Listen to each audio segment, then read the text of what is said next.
If Paul Harley had counted upon the word fire tongue to have a dramatic effect upon Nickel Bryn, he was not disappointed.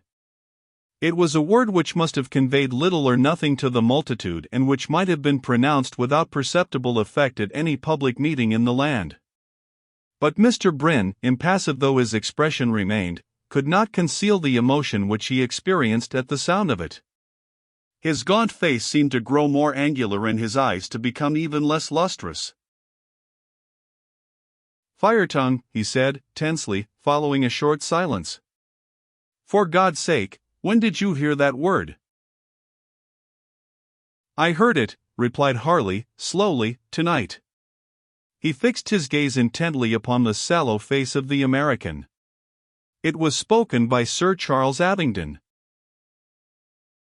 Closely as he watched Nickel Bryn while pronouncing this name, he could not detect the slightest change of expression in the stoic features. "Sir Charles Abingdon," echoed Bryn, "and in what way is it connected with your case?"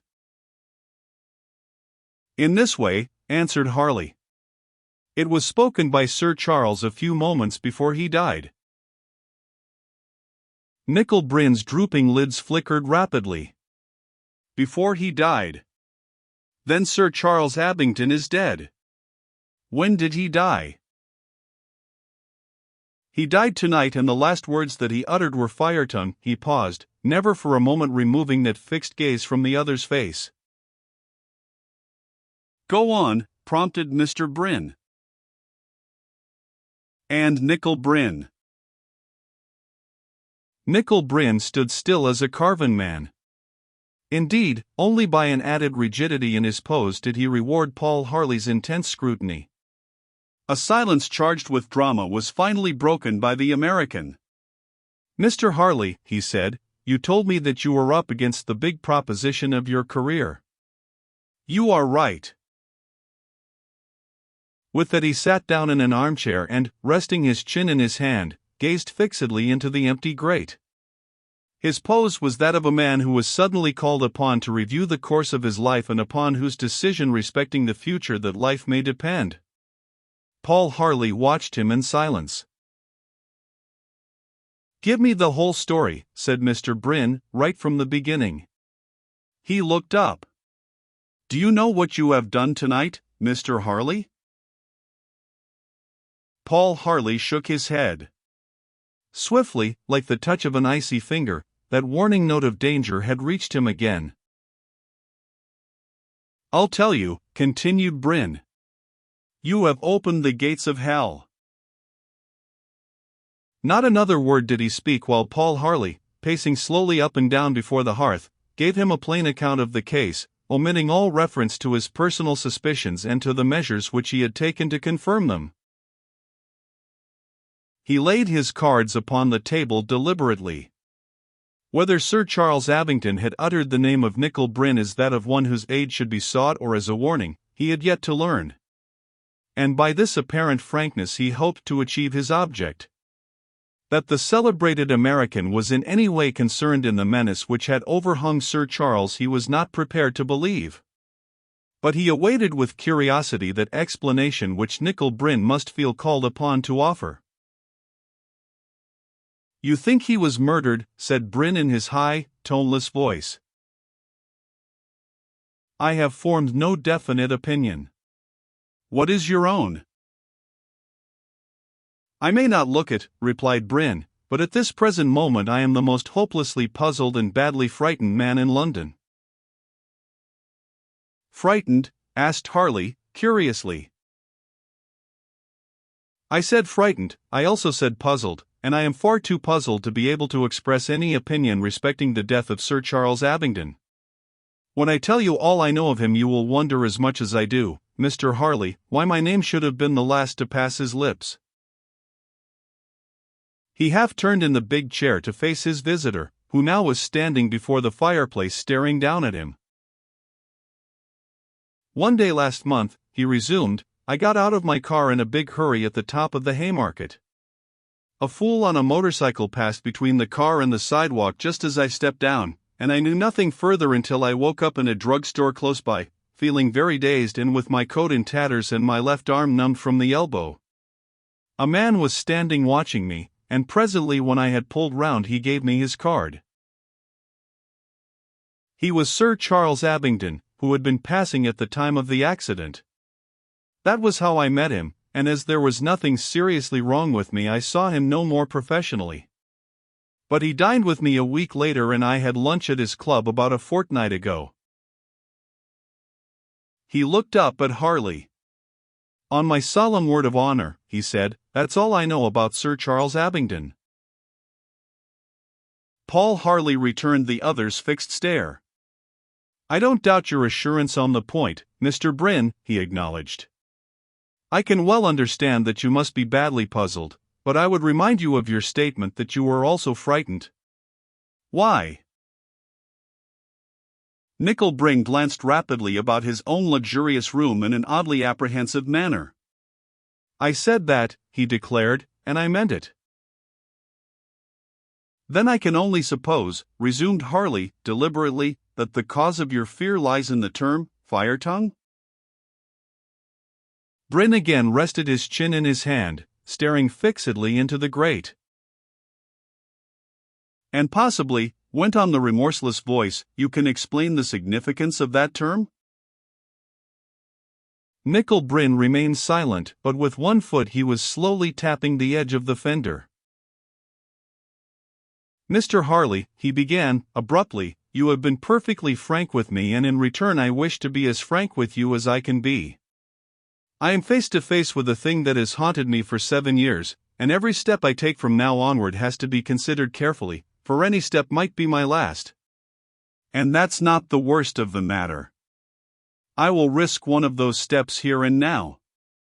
You asked me to explain the significance of fire tongue. There was a perceptible pause before he pronounced the word, which Harley duly noticed. I am going to tell you that Sir Charles Abingdon, when I lunched with him at his club, asked me precisely the same thing. What? He asked you that so long as 2 weeks ago? He did. And what reason did he give for his inquiry? Nickel Bryn began to tap the fender again with his foot. Let me think, he replied. I recognize that you must regard my reticence as peculiar, Mr. Harley, but if ever a man had reason to look before he leaped, I am that man. Silence fell again, and Paul Harley, staring down at Nickel Bryn, realized that this indeed was the most hopelessly mystifying case which fate had ever thrown in his way. This millionaire scholar and traveler, whose figure was as familiar in remote cities of the world as it was familiar in New York, in Paris, and in London, could not conceivably be associated with any criminal organization. Yet his hesitancy was indeed difficult to explain, and because it seemed to Harley that the cloud which had stolen out across the house of Sir Charles Abingdon now hung threateningly over those very chambers, he merely waited and wondered. He referred to an experience which had befallen him in India, came Nickel Bryn's belated reply. In India? May I ask you to recount that experience?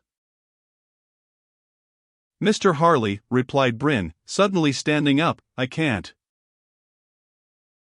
You can't? I have said so. But I'd give a lot more than you might believe to know that Abingdon had told you the story which he told me. You are not helping, Mr. Bryn, said Harley, sternly.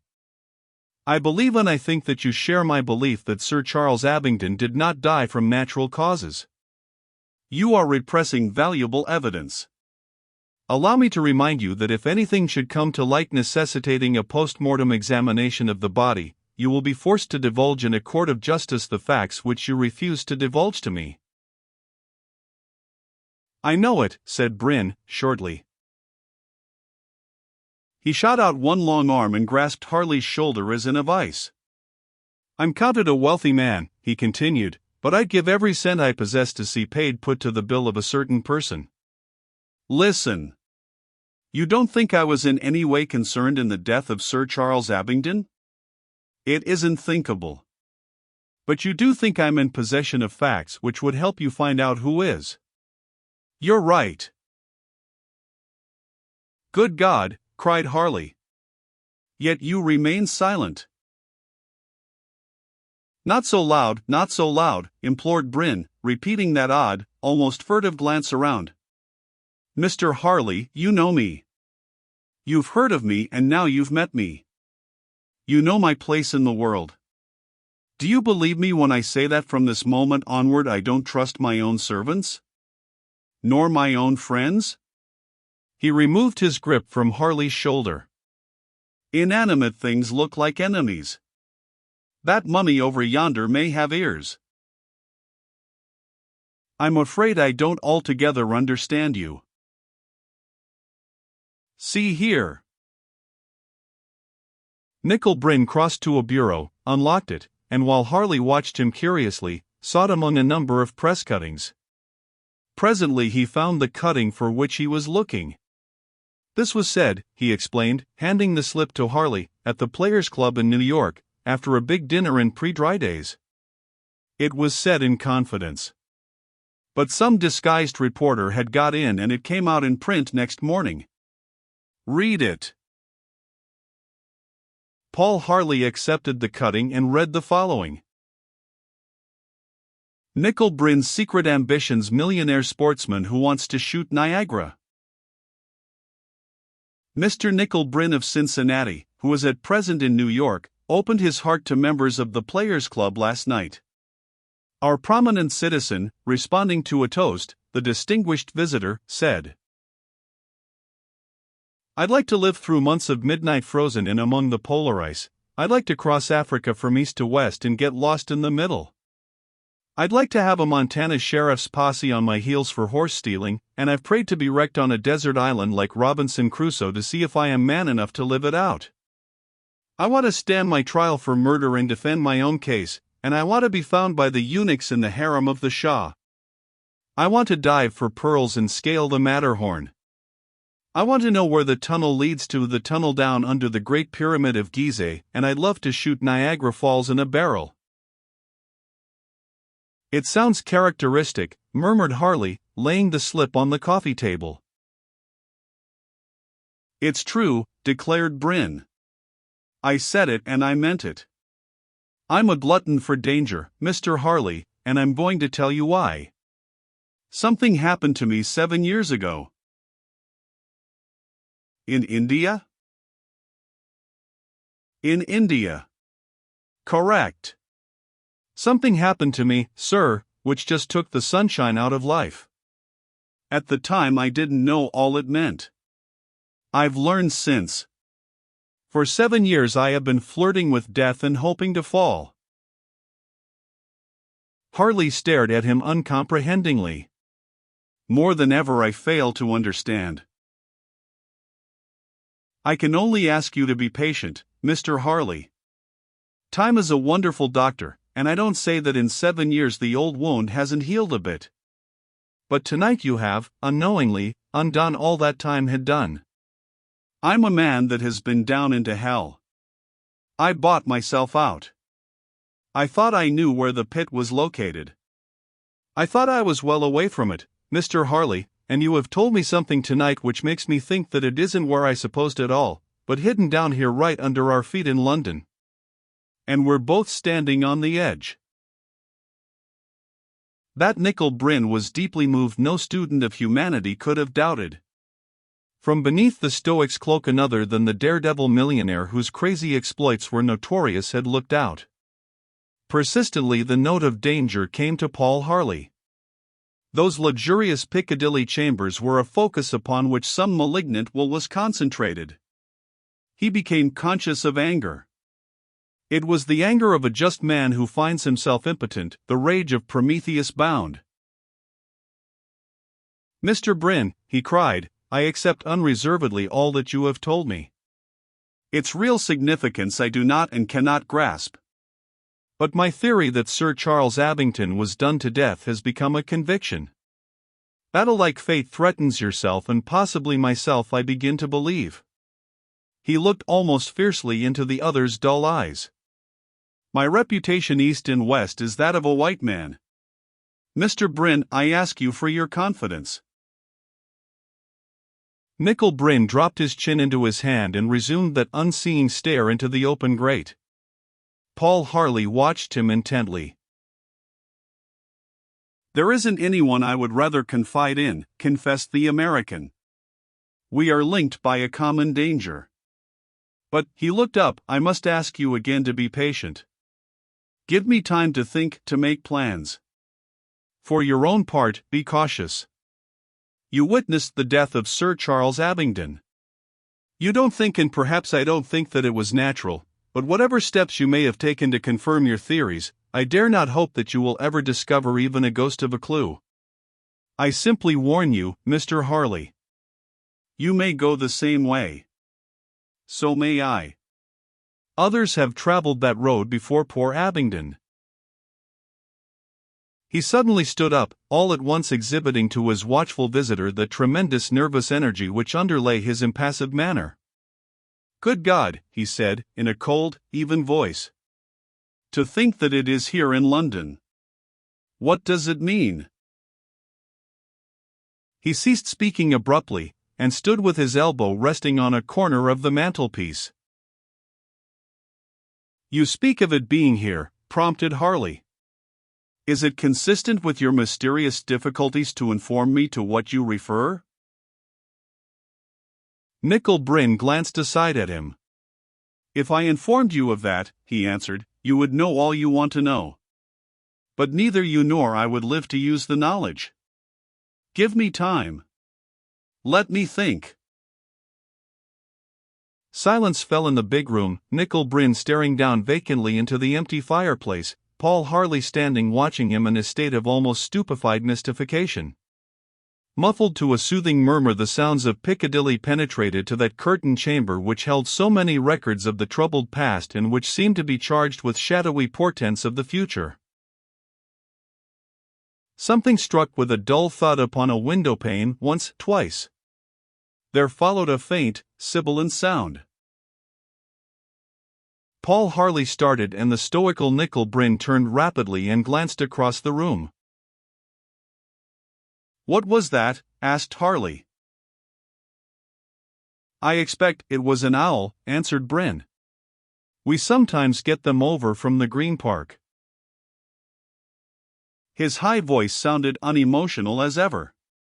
But it seemed to Paul Harley that his face, dimly illuminated by the upcast light from the lamp upon the coffee table, had paled, had become gaunt.